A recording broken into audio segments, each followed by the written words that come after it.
கொஞ்சம் கூடுதலாக இருக்குது. நான் மனசு வலிக்கிறது மாதிரியான கேள்விகளை கேட்டாங்களான்னா நிச்சயமாக கேட்டாங்க. ஒரு இடத்துல கலங்கி போய் நின்னேனா அப்படின்னு கேட்டால் கலங்கி போய் நின்னேன். ஈடி ரைடு அந்த ரைடு கதையை கேட்டிங்கன்னா நான் இதை நீங்கள் தெரிஞ்சுக்க. இப்போ ஊடகங்கள் பத்திரிகையாளர்களுக்கு இருக்க வேண்டிய இதையும் மற்ற எல்லாரும் தெரிஞ்சுக்கணும்னு இதை சொல்கிறேன். அதிகாரிகளை தவிர வேறு யாருக்குமே தெரியாது. வேறு எவன் சொன்னாலும் நம்பாதீங்க. முழிச்சு பார்த்தா ஒருத்தர் துப்பாக்கியினோடு நிற்கிறாரு, முகத்துக்கு நேர ஒன்றுமே புரியலை. கொஞ்சோன்னு லைட்டு அந்த ஜன்னல்லேருந்து லீக் ஆகுது. அதில் பார்த்தா ஒருத்தர் துப்பாக்கியோடு நிற்கிறார், 2 பேர். என்னடா அப்படின்ட்டு தெரில. டே 1லேருந்து என்னோடய ஆஃபீஸில் தான் இருக்கேன். நான் இங்கே தான் இருப்பேன். இந்த வழக்கு முடிகிற வரைக்கும் நான் இங்கே தான் இருப்பேன். இந்த வழக்கை முடிச்சுட்டு தான் நான் வெளியில் வருவேன். நான் என்கிட்ட என்ன இருக்குது எடுத்துகிட்டு போகிறதுக்கு? என்கிட்ட ஒன்றும் இல்லை. நான் நேர்மையும் உண்மையுமா இருக்கேன். என்ன உங்களால் எதிர்கொள்ள முடியலை, அதனால் நீங்கள் என்னை குற்றவாளியாக்க ட்ரை பண்ணிக்கிட்டே இருக்கீங்க. பட் நான் தாங்கிக்கிறேன். வீட்டில் தாங்கலை, மகளுக்கும் மகனுக்கும் ஒரு அழுத்தம் ஏற்பட்டது. தைரியமாக இருங்க. நீங்கள் உங்களுக்கு என்ன பிரச்சனை? எதுவுமே என் மைண்டில் கிடையாது. இந்த காலகட்டம் ரொம்ப கடுமையான காலகட்டம். என்னை சுற்றி இருந்த உறவுகள், நண்பர்கள் எல்லாருமே ரொம்ப தூரமாக போயிட்டாங்க. அதுபோல் என்னுடைய வாழ்க்கையில் எனக்கு நடந்த இந்த நிகழ்வில் டமால்னு ஒரு வெடி சத்தம் கேட்ட உடனே டமால் எல்லோரும் ஓடிட்டாங்க. அந்த அன்பு நண்பர்களுக்கு நான் கேட்டுக்கிறது, அங்கேயே இருங்க, தயவு செஞ்சு வந்துடாங்க. அண்ணன் செந்தமிழன் சீமான் ஒரு இன்டர்வியூ கொடுக்குறாரு. அவனை எனக்கு நல்லா தெரியும். அந்த வார்த்தை தான் ரொம்ப கடுமையான வார்த்தை. இதுதான் நான் சம்பாரிச்சிருக்கிறது. நான் பாட்டுக்கு அமைதியாக என்னுடைய பயணத்தை இந்த இடத்த நான் கடந்து போகிறேன். என்னை விட்டுருங்க, ஒன்றும் வேணாம். எனக்கு நீங்கள் எப்பவும் நான் அழைச்சா வர்றீங்க இல்லையா, அது போதும். சிநேகனாக இருக்கட்டும், இந்த வழக்கு அது இதெல்லாம் வாழ்க்கையில் இதுவும் கடந்து போகும்னு நான் ரொம்ப நினைக்கிறவன்.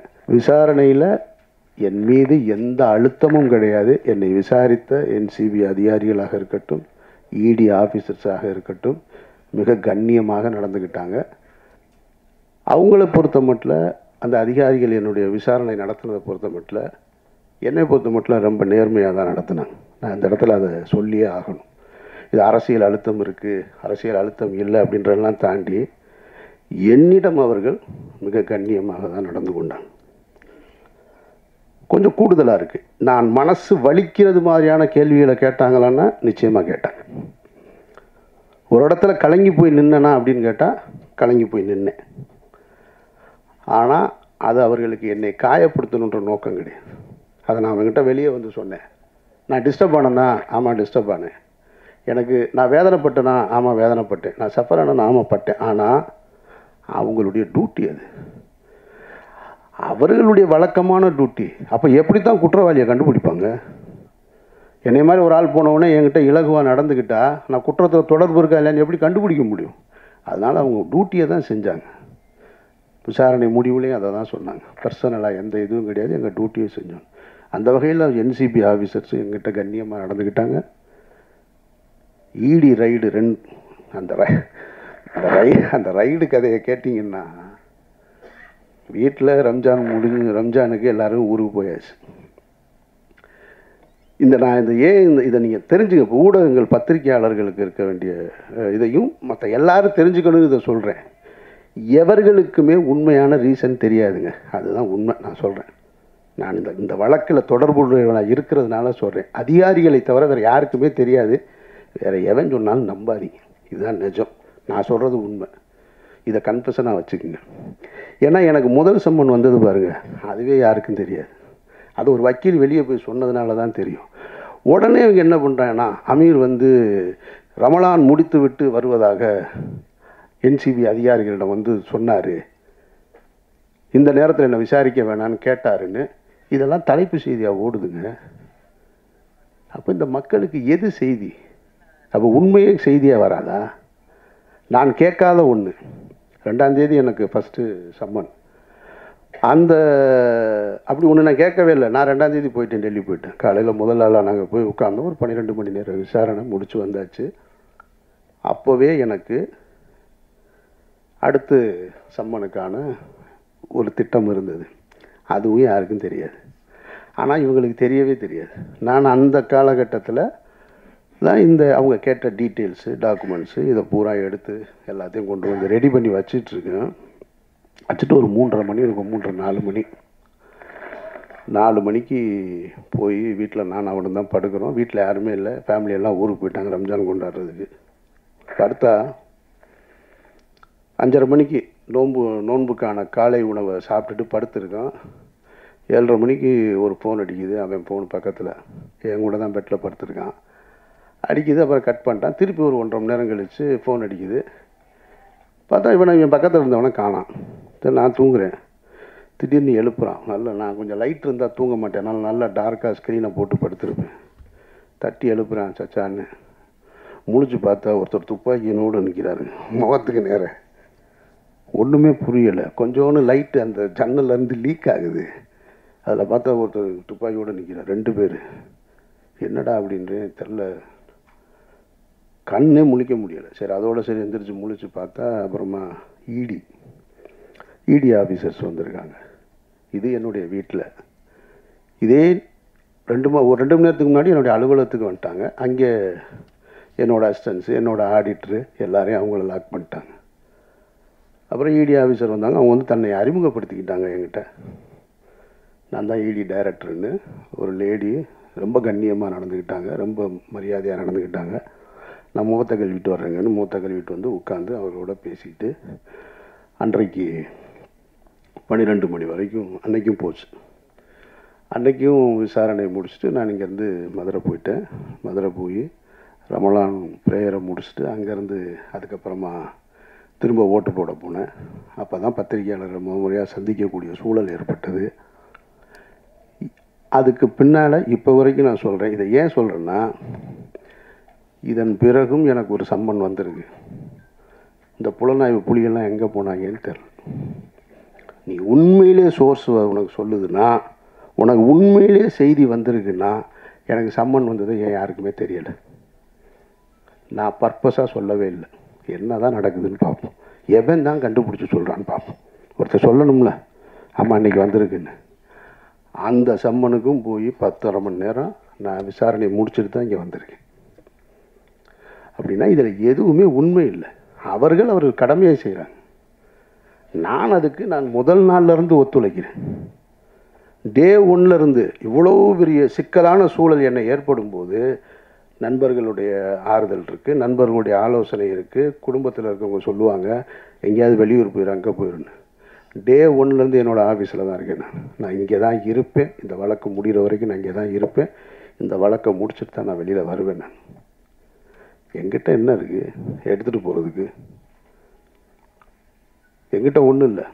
நான் நேர்மையும் உண்மையுமா இருக்கேன்.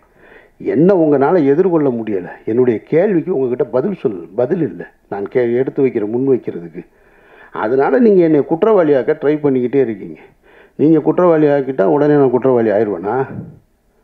பட் நான் தாங்கிக்கிறேன். வீட்டில் தாங்கலை, மகளுக்கும் மகனுக்கும் ஒரு அழுத்தம் ஏற்பட்டது.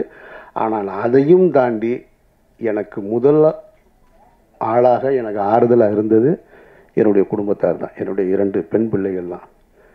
தைரியமாக இருங்க, நீங்கள் உங்களுக்கு என்ன பிரச்சனை அப்படின்னு சொல்லி எப்போதும் போல் என்னுடைய வீட்டை ஒரு சின்ன ஒரு சலசலப்பு கூட இல்லாமல், ஒரு சங்கடம் கூட இல்லாமல், ஒரு சஞ்சலம் கூட இல்லாமல் வச்சிருந்தது என்னுடைய குடும்பத்தார். அதற்கப்புறம் என்னுடைய நண்பர்கள் தான். எதுவுமே மைண்டில் கிடையாது. எனக்கு ஒரு சின்ன ஒரு சம்பவம் தான் நினைவுக்கு வந்தது. இந்த காலகட்டம் ரொம்ப கடுமையான காலகட்டம். என்னை சுற்றி இருந்த உறவுகள், நண்பர்கள் எல்லாருமே ரொம்ப தூரமாக போயிட்டாங்க. ஒரு கிட்டத்தட்ட என்னோடய வாட்ஸ்அப்பில் என்னுடைய அலைபேசியில் ஒரு 2000 எண்கள் இருக்கும். அதில் 1950 எண்கள்லேருந்து அழைப்பு வர்றதில்லை, அப்படியே நின்றுச்சு. அதெல்லாம் ஓகே. அப்போ எனக்கு என்ன தோணுச்சுன்னா, இந்த பறவைகள் நிறைய இருக்கக்கூடிய ஒரு மரத்துக்கு பக்கத்தில் ஒரு வெடி சத்தம் கேட்டவுடனே பறவை பூரா ஓடி போயிடும்.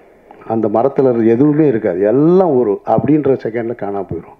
அப்புறம் போனதுக்கப்புறம் சில பறவைகள் மட்டும் வரும்.